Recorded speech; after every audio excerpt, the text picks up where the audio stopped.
BUMN-nya itu sendiri, sebutlah dia misalnya BUMN karya, atau dia bangun jalan tol kah, dia bangun perumahan kah, dia Pertamina kah, dia PLN kah, dia berutang valuta asing, tapi hasilnya kan rupiah. Meskipun porsinya jauh lebih sedikit, tetapi jumlahnya cukup besar dan cukup signifikan untuk mempengaruhi perekonomian adalah utang BUMN atau sektor publik yang bukan lembaga keuangan. Meningkat pesat di era Pak Jokowi, profil utangnya yang sedikit berisiko, bukan sedikit, cukup berisiko. Antara lain utangnya banyak palasnya, antara lain utang jangka pendeknya cukup besar, antara lain berutangnya kepada pihak asing. Nah, kita sudah mendapat contoh yang sederhana ketika Garuda tidak berhasil membayar kewajibannya, dia kan berutang dalam bentuk valuta asing, dalam bentuk surat utang.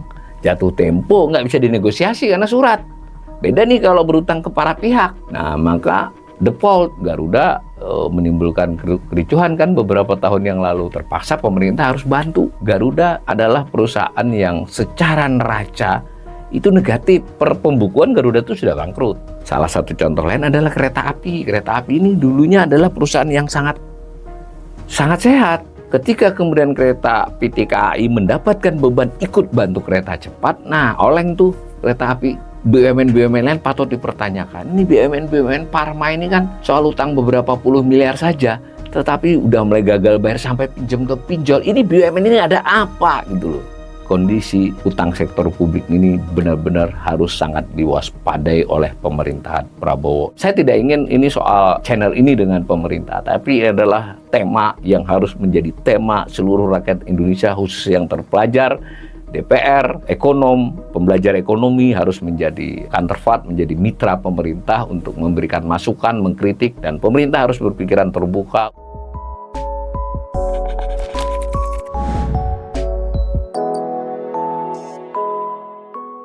Pada minggu lalu, tanggal 30 September, Bank Indonesia merilis tentang utang sektor publik kondisi sampai akhir Juni, berarti kan 30 Juni tuh 2024, sementara dirilisnya 30 September. Dirilis dalam bentuk dokumen ya, tetapi ini juga kita sekaligus mengajukan kritik kepada Bank Indonesia. Biasanya kalau Bank Indonesia itu mempublikasi berbagai data penting ataupun juga pengumuman tentang kebijakan, itu ada rilisnya. Rilis maksudnya ada pernyataan beberapa paragraf dari bidang humas ya di Bank Indonesia untuk disampaikan ke publik lalu dilampirkan dokumen. Tapi untuk statistik utang sektor publik ini tidak, sehingga publik biasa yang bukan pembelajar, ya mohon maaf pembelajar yang cukup serius itu tidak tahu ada data ini dipublikasi ya, karena dia sedikit samar ada di dalam laman Bank Indonesia tapi bukan di depan, bukan diberitahu adanya hal itu. Nah, ini saya ambilkan saja, ini laman Bank Indonesia.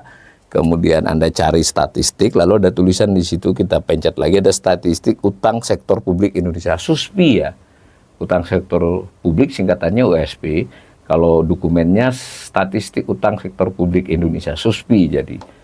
Nah, disusun oleh Bank Indonesia dengan Kementerian Keuangan, dirilis setiap 3 bulan. Publikasi terkini yang tersedia 30 September 2024 itu untuk data sampai dengan akhir Juni 2024. Tumpang tindih biasanya dalam pembicaraan netizen, bahkan beberapa pembelajar ekonomi yang mungkin belum akrab dengan topik ini suka tumpang tindih. Saya bahkan pernah bertemu dengan seorang ekonom yang kebetulan beliau bukan spesialisasinya, agak sedikit confused ya, bahwa sebenarnya ada 3, sekurang-kurangnya ada 3, sebenarnya lebih ya, tapi ini kita pastikan saja dulu untuk yang bersifat umum, 3 istilah yang berbeda. 1, utang pemerintah pusat. Central Government Debt. Sebenarnya ada General Government Debt. Ya, General Government Debt dengan Central Government Debt itu bedanya adalah dengan ada utang pemerintah daerah. Tapi kebetulan utang pemerintah daerah itu secara besaran hanya di kisaran 80 triliun ya. Nggak besar untuk konteks data utang keseluruhan. Yang lebih dikenal adalah kalau disebut utang pemerintah, maksudnya biasanya adalah utang pemerintah pusat. Central Government Debt. Ya, utang pemerintah. Lalu ada utang luar negeri. External debt, nggak sama ya. Kalau ini utang pemerintah pusat Indonesia, yang utang luar negeri itu utang luar negeri Indonesia. Kalau utang pemerintah pusat itu terdiri dari utang yang bersifat luar negeri dan bersifat dalam negeri, tapi semuanya utang pemerintah. Sementara kalau utang luar negeri itu terdiri dari utang luar negeri pemerintah dan utang luar negeri swasta. Beda ya. Jadi beda, beririsan tapi berbeda. Karena utang luar negeri pemerintah ini adalah bagian dari utang pemerintah pusat. Jadi beririsan dia. Nah, sementara utang luar negeri Indonesia itu selain utang luar negeri pemerintah, ada utang luar negeri swasta. Bahkan ada utang luar negeri Bank Indonesia. Jadi ada tiga komponen. Sementara di utang pemerintah, ya utang luar negeri pemerintah dengan utang dalam negeri pemerintah. Tuh, berarti udah beda nih ya. Nah, data utang pemerintah pusat yang lazim dipublikasi oleh Kementerian Keuangan tiap bulan di dokumen APBN kita ya. Nanti di akhir tahun ada LKPP atau ada realisasi sementara APBN menyebut juga posisi utang pemerintah. Nanti di dalam laporan keuangan pemerintah pusat ada lagi definisi utang pemerintah yang sedikit berbeda. Silakan di channel saya sudah memperlihatkan bahwa sebenarnya di utang pemerintah pusat itu sendiri ada beberapa definisi. Nanti kita cantumkan saja yang biasa diumumkan pemerintah. Nah, kondisinya supaya ini kita bisa melihat perbandingan, kita ambil yang sudah ada datanya semua. Ambillah 31 Desember 2023. Itu nilainya 8.145 triliun ya. Nah, itu utang pemerintah pusat. Lalu ada utang luar negeri. Biasanya dinyatakan dalam dolar Amerika. Jadi utang luar negeri pemerintah itu sebesar 196,64 miliar dolar. Nah, ini sama dengan ini nih sebenarnya kalau dirupiahkan pada saat kurs yang bersamaan. Lalu ada utang luar negeri Bank Indonesia 13,43 miliar. Ya jauh lebih sedikit ya. Nah, kemudian ada utang luar negeri swasta di akhir tahun tadi lebih besar dari utang pemerintah 201,04 miliar. Nanti utang luar negeri swasta dan utang luar negeri pemerintah ini suka bertukar tempat tapi hampir setara. Sudah pernah kita bahas juga di channel ini. Ada istilah lain di luar dua itu. Nah, maaf, ini tadi totalnya 408,45 miliar. Nggak ada kaitannya dengan ini ya. Ini bisa pada tahun-tahun yang lampau, kebetulan kalau dirupiahkan hampir sama. Tapi ini beda. Jadi kalau kita lihat di netizen itu kadang mengomentari utang luar negeri seolah-olah itu utangnya Jokowi. Itu nggak benar ya. Karena ada utang swasta di sini. Lalu ada istilah lain, nah yang akan kita bahas hari ini namanya utang sektor publik. Public sektor ini beda dengan pemerintah. Pemerintah dalam arti luas negara. Ada pemerintah, otomatis utang pemerintah. Yang ini cuma karena angkanya sedikit selisih karena ada perhitungan yang beda, tapi hampir sama. Ini maksudnya ya ini. Nah, lalu ada utang pemerintah daerah. Nah, tadi sudah saya katakan 82 triliun. Jadi utang pemerintah daerah masuk. Nah, lalu ada utang korporasi publik keuangan. Nah, ini agak unik nih. Korporasi publik itu ya bisa dikatakan BUMN, tapi sektor keuangan. Ditambah Bank Indonesia karena dia kan publik. Nah, cuma nanti pengertian utang Bank Indonesia juga dilakukan tersendiri. Jadi ada utang Bank Indonesia, yang di sini ada juga, tapi ini nggak persis sama. Lalu utang Bank BUMN, nah itu kan utang korporasi publik namanya, lembaga keuangan publik milik pemerintah. Dahulu Pegadaian belum bergabung di BRI, masuk, tapi kan sekarang gabung dia masuk BRI. Nah, lalu ada utang korporasi publik berarti BUMN non keuangan. Jadi misalnya BUMN Karya, lalu ada PLN, ada Pertamina masuknya sini. Sebesar 1.000,38 triliun. Totalnya 15.876 triliun. Lain kan dengan utang pemerintah. Nah, yang kita bahas hari ini adalah utang sektor publik. Ketiga-tiganya ini penting ya, beririsan. Tiga-tiganya ini beririsan, tapi tidak sama. Lalu masing-masing itu juga di dalam berbagai kajian, textbook atau jurnal atau hipotesis-hipotesis teori itu juga diulas ya, risikonya, posisi yang aman itu seperti apa. Jadi beberapa kali orang tertukar, misalnya debt service ratio. Itu artinya adalah rasio beban pembayaran utang. Beda dong kalau dia utang luar negeri, beban pembayaran utangnya ya bunga dan pokok utangnya utang luar negeri, dia itu masuk swasta. Nah, angka rasionya terhadap biasanya ekspor. Ekspor dalam arti sempit maupun dalam arti luas. Kalau dalam arti luas itu namanya transaksi berjalan ekspor barang dan jasa. Kalau yang ini debt service ratio-nya itu dari pendapatan pemerintah. Nah, kalau dalam utang sektor publik tidak begitu dikenal istilah debt service-nya ya. Hanya lebih pada posisinya. Beda ini. Kalau posisi itu untuk menunjukkan sisa utang outstanding pada suatu waktu 31 Desember, 31 Maret, 30 Juni. Sedangkan debt service ratio itu menunjukkan arus. Jadi arus pembayaran setahun dibandingkan pembaginya apa tadi? Pendapatan setahun ataukah nilai ekspor barang dan jasa setahun. Kalau itu utang luar negeri. Semua penting ya, karena ini semua mengindikasikan apa yang terjadi dalam perekonomian. Nah, kita mengomentari rilis terbaru dari Bank Indonesia yang dalam pengerjaannya bersama-sama dengan Kementerian Keuangan. Bank Indonesia menyampaikan apa yang disebut dengan metadata di dalam dokumen terpisah ya. Buat kita yang pembelajar ekonomi jangan hanya lihat angka, kita coba cari tahu. Ini angka-angka definisinya apa, bagaimana memperolehnya, batasannya apa. Namanya metadata statistik. Nah, saya ambilkan saja salah satu bagian dari sekitar 12 halaman apa 14 halaman metadata itu saya potong yang penting saja. Itu dia sebutkan apa yang dimaksud dengan utang sektor publik. Di situ disebut utang sektor publik merupakan posisi kewajiban finansial sektor publik ya, dalam bentuk instrumen utang pada satu periode tertentu, baik kepada penduduk maupun bukan penduduk, ya artinya pada asing maupun kepada domestik. SUSPI ini mencakup pemerintahan umum, berarti pusat dan daerah, lalu menyangkut koperasi finansial sektor publik, ada bank sentral, ada bank BUMN, dan ada lembaga keuangan bukan bank yang milik negara yang publik ya. Lalu ada korporasi non-finansial publik BUMN bukan sektor keuangan. Tadi sudah kita katakan. Maka ada 4 tabel yang disajikan oleh dokumen tersebut. Posisi itu saya ulangi kembali, posisi itu adalah kondisi pada tanggal tertentu. Kalau bahasa kita sehari-hari, sisa utang. Jadi kalau kita punya utang sekian, sudah dibayari sekian, sisanya berapa? Itunya, posisinya.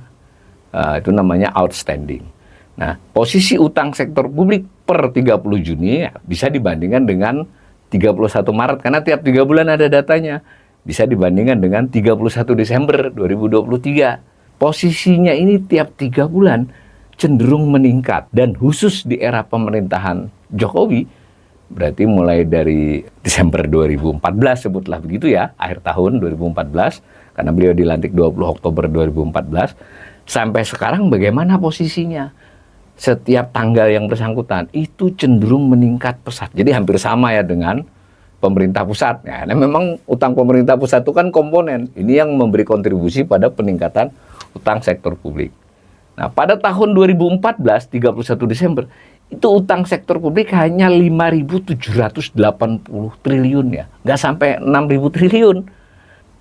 Meningkat menjadi 10.113 triliun pada akhir tahun 2019. Belum ada COVID ya. Jadi nanti jangan sampai Mas COVID, Mbak COVID ini disalah-salahin terus. Kita harus clear ini. COVID memang berdampak, tapi nggak semuanya karena COVID. Yang jelas memang tanpa COVID pun, era pemerintahan Jokowi ditandai dengan peningkatan utang sektor publik yang sangat besar. Salah satu kontributornya adalah utang pemerintah pusat. Sama dengan pemerintahan pusat, bisa dong dilihat rasionya atas PDB. Jadi misalnya tadi di akhir tahun 2019 10.113 triliun itu PDB tahun 2019 berapa? Nah, begitu juga di 2023. Nah, kalau 2024 ini karena PDB masih berjalan kan, bisa juga dihitung. Karena memang BPS maupun pemerintah itu ada istilahnya perhitungan disetahunkan. Bisa diduga sekitar berapa PDB di bulan itu untuk ukuran setahunnya, disetahunkan namanya. Jadi dapat juga rasionya. Nah, sebagaimana kita ketika bicara rasio defisit atas PDB, kan setiap bulan diumumkan juga ada angka rasionya. Berarti kan rasio pada bulan bersangkutan adalah atas PDB yang disetahunkan. Karena belum selesai PDB-nya. Gitu ya. Pada tahun 2023, 31 Desember itu lebih gampang karena PDB-nya sudah clear ya, 20.958 triliun. Lalu posisi utang pemerintahnya berapa itu pada tahun 2023 akhir itu kurang lebih 15.700 berapa triliun tadi. Maka dapat rasio 75,98%. Nah, pembelajar ekonomi mulai bisa dibayangkan bandingkan dengan rasio utang pemerintah saja terhadap PDB itu kurang lebih 39% kan. Ya, karena utang pemerintah pusat itu hanya satu bagian dari utang sektor publik, otomatis utang sektor publiknya kan lebih besar, baik nominal maupun rasionya. Dari sisi permulaan, itu 5.780 triliun dengan rasio 54,68% dari PDB tahun 2014. Sekarang, di Juni ini, nilainya 16.575 triliun. 3 kali lipat ya, kurang lebih ya. Rasionya naik menjadi 73,41%. Ini sudah mending nih. Di akhir tahun 2023 tadi, rasionya 75,98%. Ya kita tidak tahu nanti sampai akhir tahun ini, tapi dugaan saya mungkin kisaran 74-75, sedikit lebih rendah dari 2023. Tetapi bagaimanapun kita memperoleh angka selama era Jokowi itu utang sektor publik meningkat 3 kali lipat dan rasionya naik cukup signifikan hingga 20% poin. Nah, itu utang sektor publik. Nah, kembali kita ke rinciannya. Tadi kita sudah bicara bahwa rinciannya itu terdiri dari utang pemerintah pusat, utang pemerintah daerah, kemudian lembaga keuangan publik ya, Bank BUMN, Bank Indonesia, dan lembaga keuangan non-bank.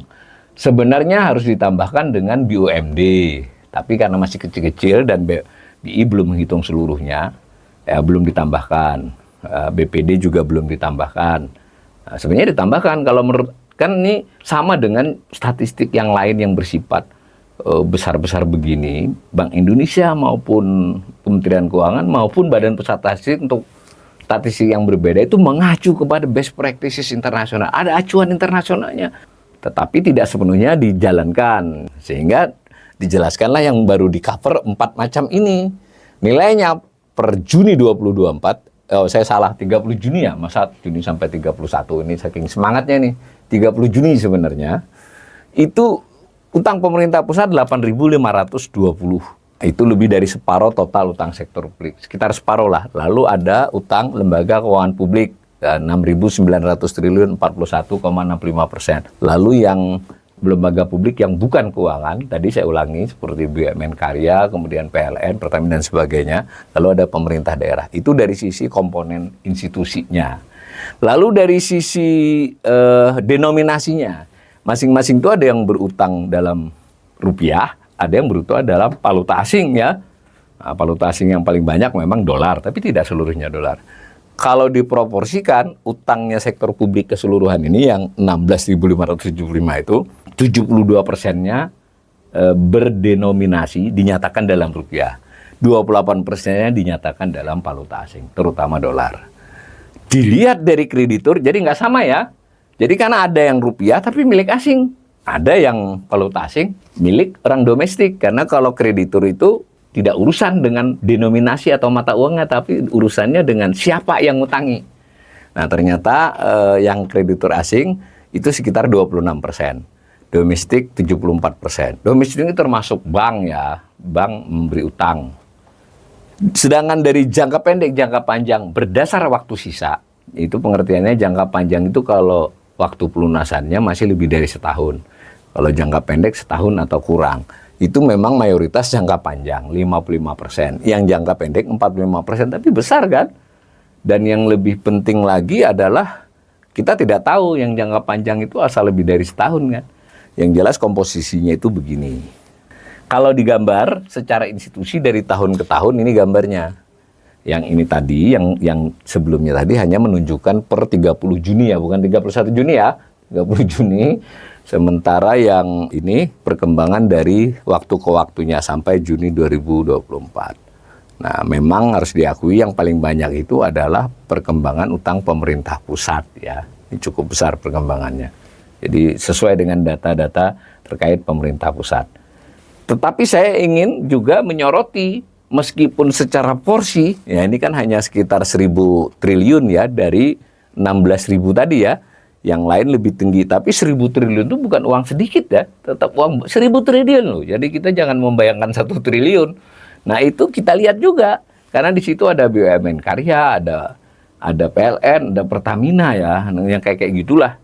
Itu nilainya bagaimana? Nilainya memang bertahan nih selama berapa tahun terakhir nih? 1, 2, 3, 4, 5 tahun. 4 tahun lebih terakhir, 5 tahun. Itu di kisaran 1.000 triliun.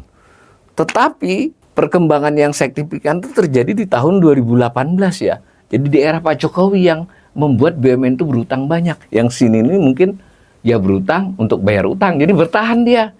Jadi ini 1.000 triliun itu tidak kecil ya. Lagi pula utang BUMN dalam data utang publik ini ya, ini khusus dalam data utang sektor publik ya. Nanti kita akan bandingkan dengan data utang BUMN sesungguhnya lebih dari itu kan. Itu sebenarnya tampak bahwa yang denominasi rupiah lebih sedikit, jadi banyak valuta asingnya. Tadi kan kalau secara keseluruhan sektor publik lebih banyak rupiah dibandingkan valuta asing. Sementara BUMN bukan lembaga keuangan ini justru lebih banyak falasnya. Nah, ini menarik, ini soal risiko nih. Karena BUMN-nya itu sendiri, sebutlah dia misalnya BUMN karya, atau dia bangun jalan tol kah, dia bangun perumahan kah, dia Pertamina kah, dia PLN kah, dia berutang valuta asing, tapi hasilnya kan rupiah. Benar nggak? Hasilnya rupiah. Jadi di sini ada faktor risiko ya.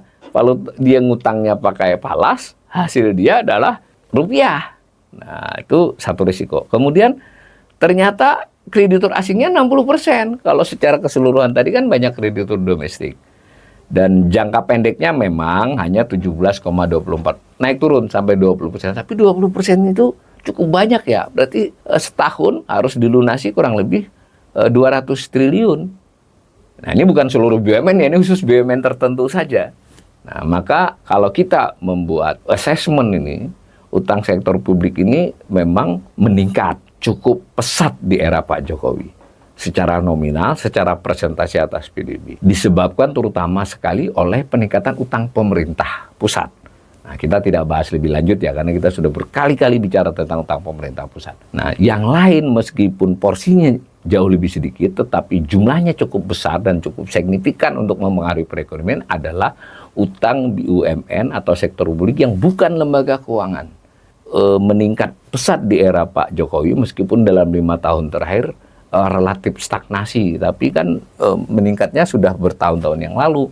Tidak hanya di soal jumlah, tapi soal profil utangnya yang sedikit berisiko. Bukan sedikit, cukup berisiko. Antara lain utangnya banyak falasnya. Antara lain utang jangka pendeknya cukup besar. Antara lain berutangnya kepada pihak asing. Nah, kita sudah mendapat contoh yang sederhana ketika Garuda tidak berhasil membayar kewajibannya. Dia kan berutang dalam bentuk valuta asing, dalam bentuk surat utang.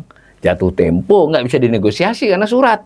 Beda nih kalau berutang ke para pihak. Nah, maka default Garuda menimbulkan kericuhan kan beberapa tahun yang lalu. Terpaksa pemerintah harus bantu gitu. Nah, ini salah satu contoh risiko.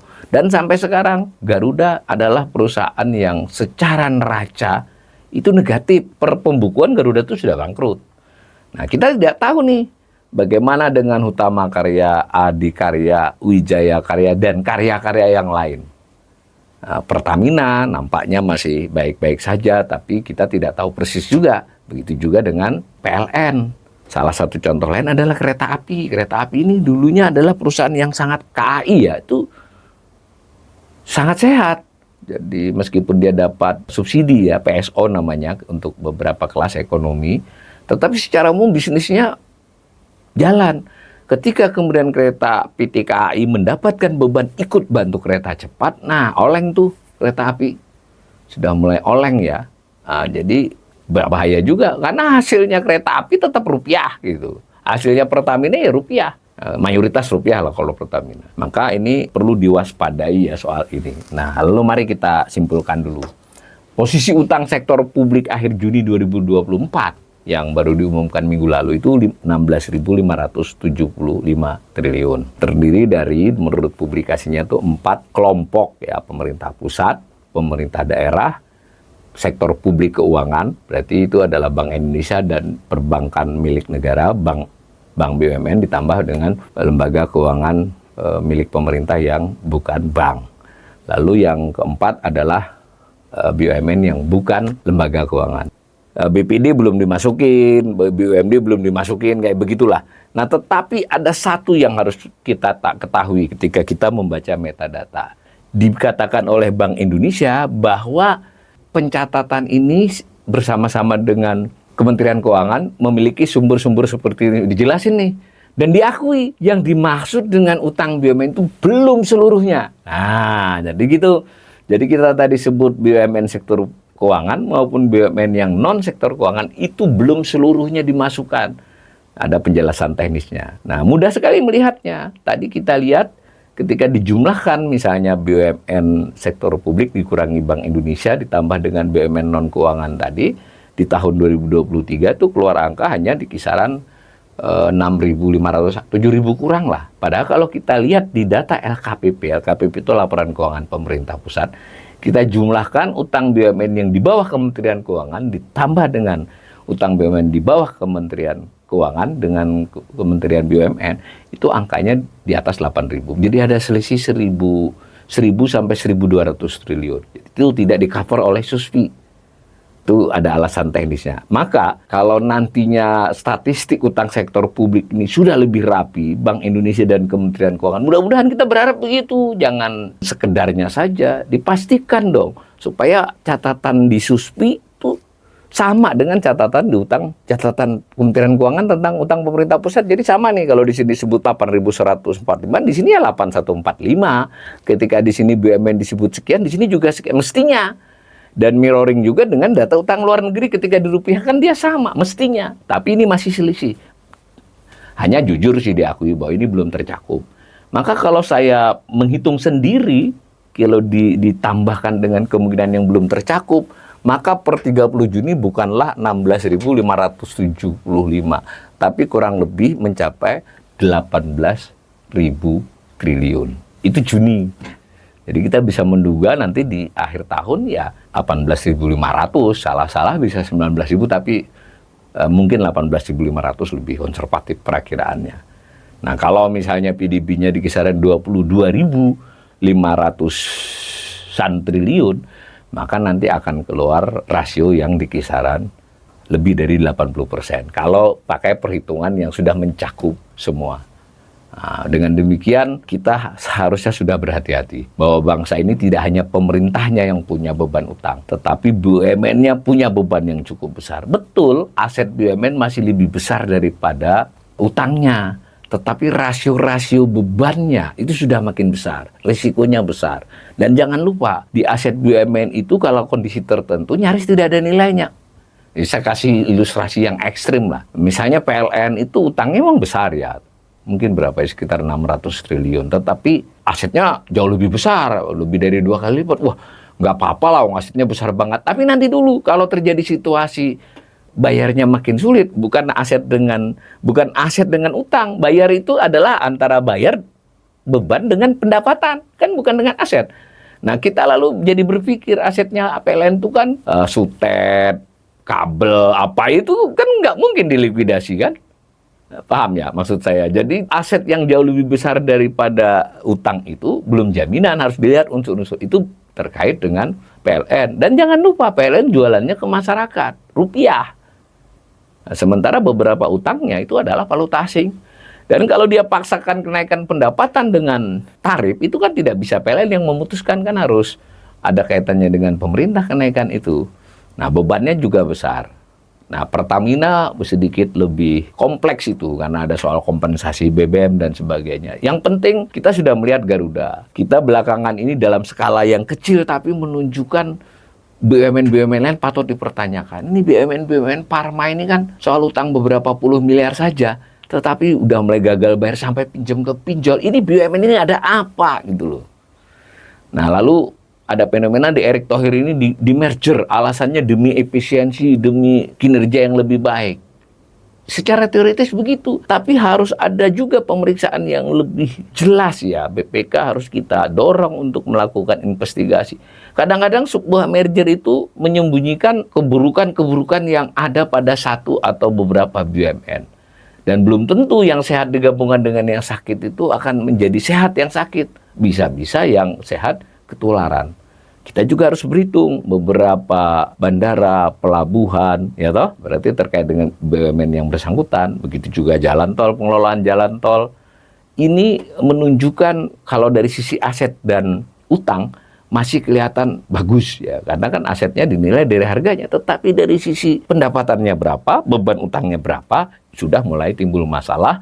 Dan kalau utangnya itu berupa surat utang, dan surat utangnya itu berupa valuta asing, dan itu di pasar modal, maka semua gagal bayar utang senilai 0,5 triliun, 1 triliun, sekian juta dolar berdampak buruk bagi opini perekonomian dan bisa sangat mempengaruhi juga karena pemerintah harus turun tangan untuk menalanginya dan seterusnya. Maka izinkan saya mengingatkan bahwa perkembangan kondisi utang sektor publik ini benar-benar harus sangat diwaspadai oleh pemerintahan Prabowo. Dan karena di sini juga ada unsur Bank Indonesia. Bank Indonesia kita sarankan untuk membuka data, menyampaikan, merilis tidak hanya berupa tabel, bentuknya hanya tabel Excel ya. Jadi buat para pembelajar ekonomi yang tidak ulet ya gimana bacanya ini? Harus ada narasinya, ada dokumennya sebagaimana terbitan tentang statistik utang luar negeri gitu loh.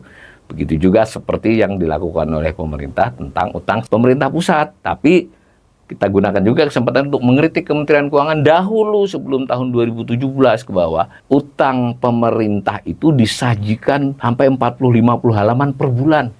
Detail. Komposisinya, beban-bebannya, jenis macam-macam surat berharganya, sekarang hanya disampaikan dalam satu halaman di APBN kita. Jadi hanya bagian itu saja, posisi. Memang kalau yang rajin bisa ya ngambil satu-satu dari laman Kementerian Keuangan. Tapi kesannya seolah-olah ini disembunyikan ya. Disembunyikan bukan berarti tidak disampaikan, tapi dibuat samar.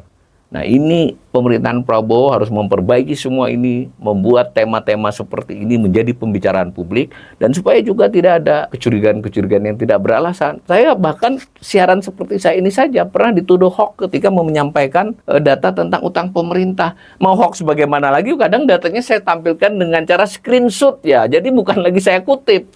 Saya tidak ingin ini soal channel ini dengan pemerintah, tapi ini adalah tema yang harus menjadi tema seluruh rakyat Indonesia, khusus yang terpelajar, DPR, ekonom, pembelajar ekonomi harus menjadi counterpart, menjadi mitra pemerintah untuk memberikan masukan, mengkritik, dan pemerintah harus berpikiran terbuka, pikiran-pikiran yang lebih konstruktif bisa datang dari mana saja. Mudah-mudahan pemerintahan Prabowo jauh lebih baik dari pemerintahan Jokowi yang telah terbukti gagal mengelola soal utang sektor publik ini.